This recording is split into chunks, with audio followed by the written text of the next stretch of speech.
எரேமியா 31 அதிகாரம். அக்காலத்திலே நான் இஸ்ரவேலின் வம்சங்களுக்கெல்லாம் தேவனாயிருப்பேன், அவர்கள் என் ஜனமாயிருப்பார்கள் என்று கர்த்தர் சொல்லுகிறார். பட்டயத்திற்கு தப்பி மீந்த ஜனம் வனாந்தரத்தில் இரக்கம் பெற்றது. இஸ்ரவேலுக்கு இளைப்பாறுதலை கட்டளையிடப் போகிறேன் என்று கர்த்தர் சொல்லுகிறார். பூர்வ காலம் முதல் கர்த்தர் எனக்கு தரிசனையானார் என்பாய்.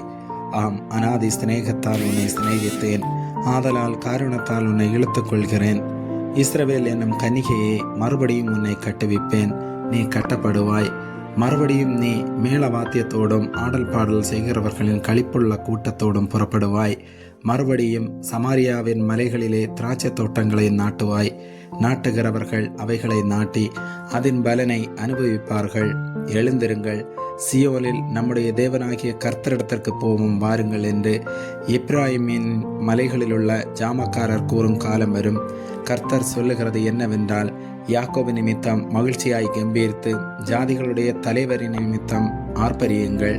சத்தத்தை கேட்க பண்ணி துதித்து, கர்த்தாவே, இஸ்ரவேலில் மீதியான உமது ஜனத்தை இரட்சியும் என்று சொல்லுங்கள்.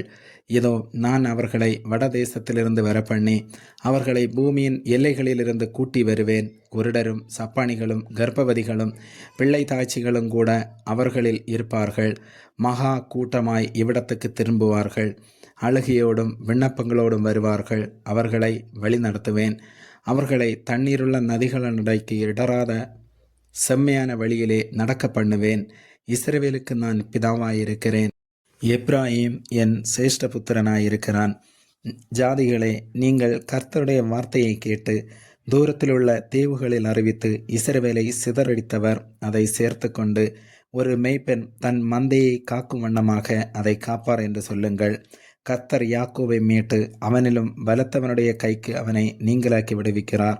அவர்கள் வந்து சியோனின் உச்சியிலே கம்பீரித்து, கர்த்தர் அருளும் கோதுமை, திராட்சரசம், எண்ணெய், ஆட்டுக்குட்டிகள், கன்றுக்குட்டிகள் என்பவைகளாகிய இந்த நன்மைகளுக்காக ஓடி வருவார்கள். அவர்களுடைய ஆத்துமா நீர்ப்பாய்ச்சலான தோட்டம் போலிருக்கும். அவர்கள் இனி தொய்ந்து போவதில்லை. அப்பொழுது கன்னிகைகளும் வாலிபரும் முதியோரும் கூட ஆனந்த களிப்பாய் மகிழுவார்கள். நான் அவர்கள் துக்கத்தை சந்தோஷமாக மாற்றி அவர்களை தேற்றி அவர்கள் சஞ்சலம் நீங்க அவர்களை சந்தோஷப்படுத்துவேன். ஆசாரியர்களின் ஆத்துமாவை கொழுமையானவைகளினால் பூரிப்பாக்குவேன். என் ஜனங்கள் நான் அளிக்கும் நன்மையினால் திருப்தி ஆவார்கள் என்று கர்த்தர் சொல்லுகிறார். ராமாவிலே புலம்பலும் கசப்பான அழுகையுமாகிய கூக்குரல் கேட்கப்பட்டது. ராகேல் தன் பிள்ளைகளுக்காக அழுது தன் பிள்ளைகள் இல்லாதபடியால் அவைகளின் நிமித்தம் ஆறுதல் அடையாதிருக்கிறாள் என்று கர்த்தர் சொல்லுகிறார். நீ அழாதபடிக்கு உன் சத்தத்தை அடக்கி, நீ கண்ணீர் விடாதபடிக்கு உன் கண்களை காத்துக்கொள் என்று கர்த்தர் சொல்லுகிறார். உன் கிரியைக்கு பலனுண்டென்று கர்த்தர் சொல்லுகிறார். அவர்கள் சத்ருவின் தேசத்திலிருந்து திரும்பி வருவார்கள். உன் முடிவை பற்றி உனக்கு நம்பிக்கை உண்டு. உன் பிள்ளைகள் தங்கள் தேசத்துக்கு திரும்பி வருவார்கள் என்று கர்த்தர் சொல்லுகிறார். நீர் என்னை தண்டித்தீர், நான் பணியாத மாடு போல் அடிக்கப்பட்டேன்.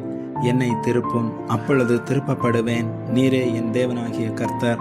நான் திரும்பின பின்பு மனஸ்தாபப்பட்டு கொண்டிருக்கிறேன். நான் என்னை அறிந்து கொண்டதற்கு பின்பு விழாவில் அடித்து கொண்டிருக்கிறேன். வெட்கி நாணிக் கொண்டும் இருக்கிறேன். என் இளவயதின் நிந்தையை சுமந்து வருகிறேன் என்று எப்ராயிம் துக்கித்து புலம்பிக் கொண்டிருக்கிறதை நிச்சயமாய் கேட்டேன். எப்ராயிம் எனக்கு அருமையான குமாரன் அல்லவோ? அவன் எனக்கு பிரியமான பிள்ளை அல்லவோ? அவனுக்கு விரோதமாய் பேசினது முதல் அவனை நினைத்து கொண்டே இருக்கிறேன். ஆகையால் என் உள்ளம் அவனுக்காக கொதிக்கிறது. அவனுக்கு உருக்கமாய் இறங்குவேன் என்று கர்த்தர் சொல்லுகிறார். உனக்கு குறிப்படையாளங்களை நிறுத்து, உனக்கு தூண்களை நாட்டு. நீ நடந்த வழியாகிய பாதையின் மேல் உன் மனதை வை. இஸ்ரவேலாகிய குமாரத்தியை திரும்பு, இந்த உன்னுடைய பட்டணங்களுக்கே திரும்பு.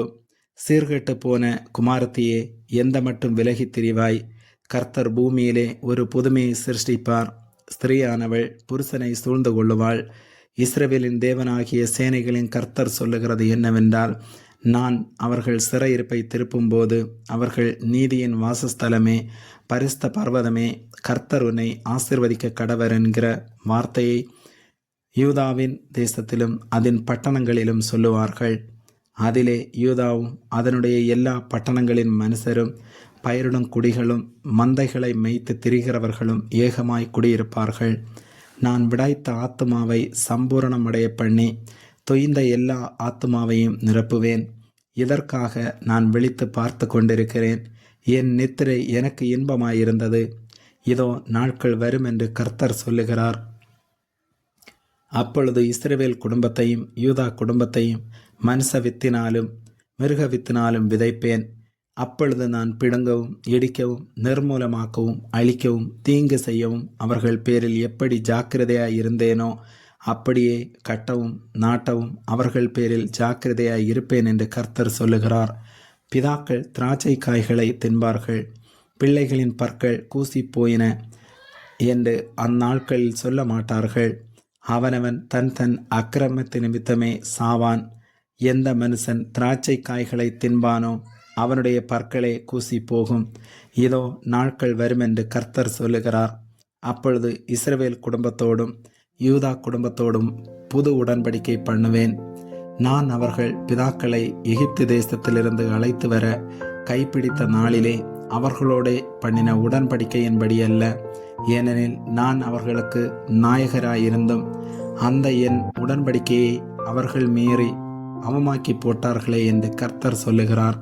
அந்நாட்களுக்கு பிற்பாடு நான் இஸ்ரவேல் குடும்பத்தோடே பண்ண போகிற உடன்படிக்கையாவது, நான் என் நியாய பிரமாணத்தை அவர்கள் உள்ளத்திலே வைத்து அதை அவர்கள் இருதயத்திலே எழுதி நான் அவர்கள் தேவனாயிருப்பேன், அவர்கள் என் ஜனமாயிருப்பார்கள் என்று கர்த்தர் சொல்லுகிறார். இனி ஒருவன் தன் அயலானையும் ஒருவன் தன் சகோதரனையும் நோக்கி கர்த்தரை அறிந்து கொள் என்று போதிப்பதில்லை.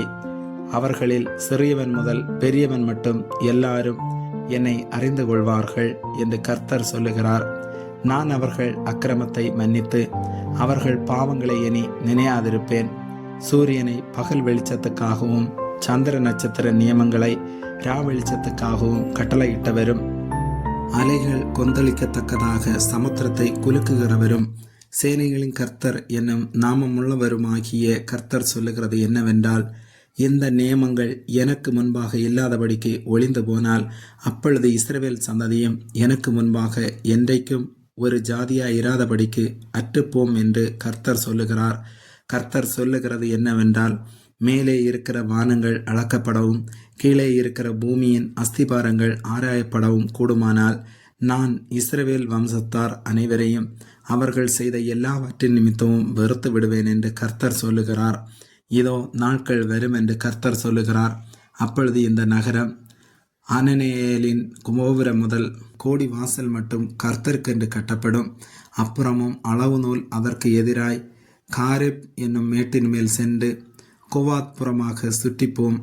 பிரேதங்களை புதைக்கிறதும் சாம்பலை கொட்டுகிறதுமான பள்ளத்தாக்கனைத்தும் கீதரோன் வாய்க்காலுக்கு இப்பாலே கிழக்கே இருக்கிற குதிரை வாசலின் கோடி மட்டும் உண்டான சகல நிலங்களும் கர்த்தருக்கு பரிசுத்தமாயிருக்கும். அப்புறம் அது என்றென்றைக்கும் பிடுங்கப்படுவதும் இல்லை, இடிக்கப்படுவதும் இல்லை என்கிறார். ஆமேன்.